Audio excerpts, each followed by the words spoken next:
Now these two falsification tests were falsification tests of the past. Now you'll ask me, Brother Zakir, today I want to prove the Quran wrong. How can I prove it wrong today? Can I do it today? Yes? Everyone has a chance. Allah says in Surah Ma'idah, chapter number 5, verse number 82, that for the believers, the closest to the believers are those people who say that we are Christians. And the furthest away, the staunchest enemies are those who say we're Jews and pagans. The Quran says the staunchest enemies of the believers are the Jews and the pagans.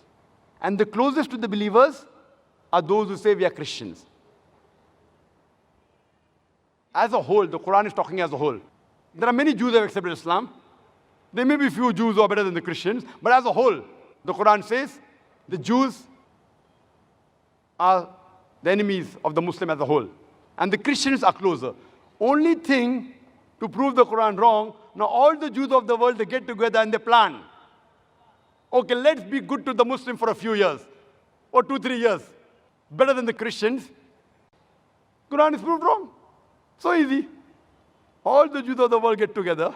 For 3-4 years, we'll be good to the Muslims. And then we'll say this verse of the Quran, Surah Ma'idah, chapter number 5, verse number 82, is wrong. They will never do it. They will never be able to do it. Easy.